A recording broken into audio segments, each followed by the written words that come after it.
Welcome back to a new video. तो आज की वीडियो में मैं बताने वाला हूँ कि कैसे रैंक पुश किया जाता है और कैसे मैं रैंक पुश करता हूँ। तो यहाँ पे मैं कॉर्नर साइड पे उतर रहा हूँ एक। तो उतरते साथ पहले मैं गन्स और ये थोड़ी सी हीलिंग्स लूटता हूँ। हीलिंग्स बहुत ज़्यादा लूटनी है क्योंकि हीलिंग बहुत ज़्यादा इंपॉर्टेंट रहती है रैंक पुश के लिए। अब यहाँ पे मैं उतरने के बाद घर में जाता हूँ। रैंक पुश करने के लिए आपको सबसे ज़्यादा इंपॉर्टेंट रहता है हीलिंग।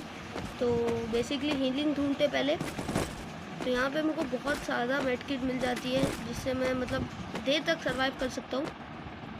और फिर बाहर भी जाके थोड़ा सा लूट लेते हैं हर जगह से जहाँ आपको हीलिंग मिल रही है। गन्स ये सब ज़्यादा इंपॉर्टेंट नहीं है, हीलिंग उठा लीजिए, बहुत ज़्यादा हेल्प करेंगे वो आगे आपके गेम में।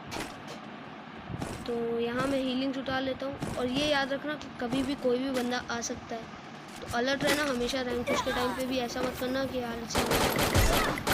अब देखो मैंने इसको मारा। अब ये बंदा अगर मैं इस पर ध्यान नहीं देता तो ये शायद पहले मैं मार सकता था। तो अब आगे भी लूटो। और बेसिकली रैंक पुश में इम्पॉर्टेंट सबसे ज़्यादा हीलिंग ही होती है। तो हीलिंग उठा लो और ज़्यादा से ज़्यादा खुद को डैमेज दो, मतलब फालतू के डैमेज दो। यहाँ वहाँ से कूदो, अपने आप को डैमेज दो और फिर चलते जोन के बाहर जाओ थोड़ी टाइम तक, फिर उसको हील करो। जिससे क्या होता है आपका रैंक पुश अच्छा होता है और आपकी रैंक्स भी ज़्यादा प्लस होती है। तो यहाँ पे मैं क्लॉक टावर आ जाता हूँ और मेरे को बहुत ज़्यादा चूल मची रहती है अंदर घुसने की। और जबकि यहाँ पे बंदे रह सकते थे लेकिन यहाँ पे कोई रहता नहीं क्योंकि टॉप 11 में मैं आ जाता हूँ, टॉप 10 में आ जाता हूँ। तो यहाँ लूट लेता हूँ मैं और सब कुछ लूटने के बाद मैं बाहर निकलता हूँ और फिर से मेरे को याद आ जाता है कि भाई मेरे को रैंक पुश करना है। तो यहाँ पे मैं इधर उधर घूमता रहता हूँ और अपनी हीलिंग्स को ज़्यादा से ज़्यादा मतलब यूज़ करता हूँ। अब जितना ज़्यादा आप डैमेज खाओगे उतना ही आपका रैंक पुश में हेल्प करेगा। तो डैमेज भी बहुत ज़्यादा खाओ, किल ज़रा भी मायने नहीं रहती कोई भी गेम के लिए। तो यहाँ पे कोई फायर कर देता है तो मैं एकदम अच्छे से सेफ हो जाता हूँ। और यहाँ जैसे ही मैं ग्लू वॉल लगाता हूँ वो मेरे को दिख भी जाता है तुरंत ही, तो उसको मैं मार देता हूँ। मैं ये बता रहा हूँ कि किल इम्पोर्टेंट रह रहते कोई भी मैच के लिए। तो आपको किल से इतना ध्यान नहीं देना है। अगर आपके किल 0 भी रहे तो भी आप आराम से रैंक पुश कर सकते हैं। तो यहाँ पे मैं आपको दूसरी टिप दूंगा कि यहाँ से जो नेक्स्ट जोन देता है वो आप पता कर लीजिए। तो इससे क्या होगा कि देखो मेरे को पता चल गया कि ये नेक्स्ट जोन पोचिनॉक में, तो आप वहाँ जाके पहले ही जाके बैठ जाइए। अब बाकी सारे बंदों को थोड़ी ना मालूम है कि नेक्स्ट जोन पोचिनॉक में बनना है। तो मैं पहले वहाँ जाके बैठ गया। अब वहाँ जाके मैं एकदम आराम से कैंप कर लेता हूँ। अब देखो मैंने लास्ट वीडियो में भी बताया था कि पेशेंस बहुत ज़्यादा इंपॉर्टेंट है हर एक मैच के लिए। तो यहाँ आके मैं जैसे ही आया तो यहाँ आके छुप के मैं बैठ गया। अब यहाँ पे बहुत बार बंदे आए गए लेकिन मैं ध्यान नहीं दिया क्योंकि पेशेंस, मैं पहले ही बोला था कि रैंक पुश में पेशेंस बहुत ज़्यादा इंपॉर्टेंट है। तो यहाँ पे बाजू में 3-4 बंदे रहते हैं मेरे। अब 7 बंदे अलाइव थे तो ज़्यादा उतना कोई मेरे को टेंशन नहीं लेना था। टॉप 10 में आ गया था। लेकिन तब भी थोड़ा कैंप करो। आप बूया के लिए खेलो, टॉप 10 के लिए मत खेलो। या तो टॉप 2 तक जाओ या तो बूया तक जाओ। तो इसमें क्या होता है आपका प्रॉपर रैंक पुश उसे कहते हैं, या तो बूया या तो फिर टॉप 2। तो यहाँ पे अभी मैं बहुत ज़्यादा ढूंढता हूँ, इधर उधर देखता हूँ कि कहीं मेरे को बंदे दिख जाए ऊपर में तो मैं मार लूँ, लेकिन कोई नहीं दिखता। अब यहाँ सामने एक बंदा आता है, उसको मैं मारने की कोशिश करता हूँ लेकिन फिर मेरे को याद आ जाता है अरे भाई पेशेंस रखो, खुद ही वो आएगा। तो यहाँ पे जब मैं उसको मारने की कोशिश करता हूँ तो मुझे याद आ जाता है अरे भाई पेशेंस रखो, अंदर ही बैठे रहो चुपचाप से, नहीं तो पता चला उसने मार दिया तो आपका गेम ख़राब हो जाएगा। तो जितनी मेहनत होती है ख़राब हो जाती है अगर कोई बंदा आपको आके मार के चले आता है। तो प्लीज़ रैंक पुश में हमेशा पेशेंस रखो। और यहाँ पे आपके पास हीलिंग भी रहेगी तो आराम से बैठ के हीलिंग मारो, टाइम पास करो, थोड़े इमोट वीमोट दिखाओ, इन्जॉय करो। लेकिन ये नहीं आप रश मत करो उस पर।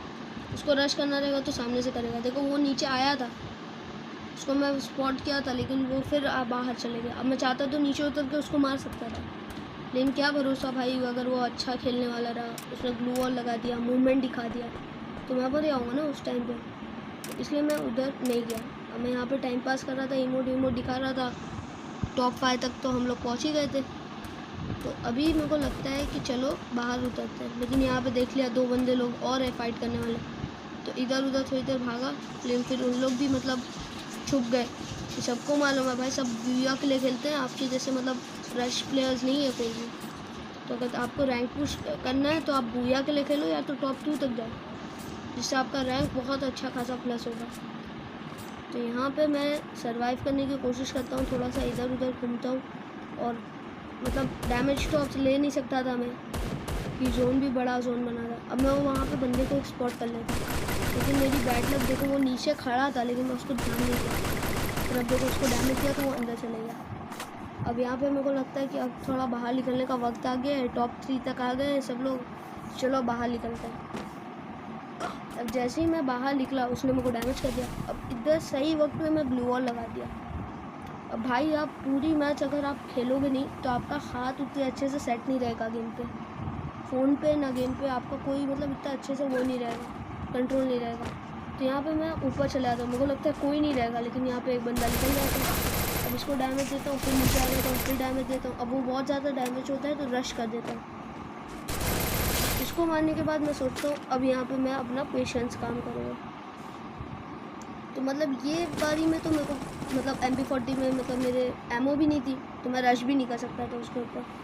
तो मैं सोचा टॉप 2 तक तो आ ही गए, तो अभी मर भी जाएंगे तो उतना मतलब वो नहीं रहेगा। तो यहाँ पे आके मैं हील वील सब कर लेता हूँ, अपनी हेल्थ सब फुल कर देता हूँ, आर्मर की हेल्थ फुल कर लेता हूँ। तो यहाँ पे मैं बैठ जाता हूँ और अपने पेशेंस का यूज़ करता हूँ। अब यहाँ पे बहुत देर में बैठता हूँ पर कुछ होता तो है नहीं, लेकिन फिर बाद में देखो अभी क्या होता है। अब मेरे को आवाज़ आ जाती है कि वो बंदा नीचे ही कहीं पर, तो मैं डर जाता हूँ, थोड़ा सा घबरा जाता हूँ, लेकिन तब भी मैं वहाँ से हिलता नहीं हूँ। अगर मैं हिल गया होता उस टाइम पर तो शायद मैं मर जाता। अभी फिर मेरे को लगता है कोई पीछे है, मैं आवाज़ फुल करता हूँ, मेरे को लगता है कोई पीछे मतलब जंप कर रहा है, तो मैं पीछे भी चेक कर लेता हूँ, लेकिन वहाँ पे भी कोई नहीं रहता। तो फिर जैसे ही जोन आ जाता है तो मैं सोचता हूँ अब तो वो बंदा पीछे भी नहीं जा सकता, अब आगे से मेरे पे रश करेगा, लेकिन बहुत टाइम के बाद वो रश भी नहीं करता। अब यहाँ पे देखो मैंने कितना पेशेंस बना के रखा हुआ है। अभी अगर मैं नीचे उतर गया होता तो पक्का मर गया होता। तो यहाँ पे मैं अभी देखो क्या करता हूँ, मेरी एक मिस्टेक की वजह से मैं हार जाता हूँ, नहीं तो ये मैच में बहुत आसानी से जीत सकता हूँ। अब देखो मैं कैसे हारता हूँ। अब यहाँ पे मेरे को लगता है कि वो बंदा नीचे घूम रहा है, और रियल में वो क्या करता है देखो, वो नेट फेंकता है, लेकिन मतलब इतनी हंसी आ रही थी मेरे को, वो नेट बाउंस करके सीधा बैक मतलब पूरा डायरेक्ट बैक साइड गया था। अब ये नेट मेरे एकदम पास आता है तो मैं यहाँ पे लग जाता हूँ, लेकिन तब भी मैं सोच रहा था बाद में कि मैं नीचे रश क्यों नहीं किया, और इस वक्त मेरी क्या गलती हुई थी, मेरे को रश कर देना था उसको। अब यहाँ पे तब भी मैं सब्र रखा था, पेशेंस रखा था, अब ये आगे आएगा, अब ये आगे आएगा, तो आशा करता हूँ वीडियो अच्छी लगी होगी। वीडियो अच्छी लगी हो तो लाइक करना, चैनल पर न हो तो सब्सक्राइब करना। मिलते हैं किसी और ऐसी वीडियो में, तब तक के लिए बाय बाय, टाटा, सी या।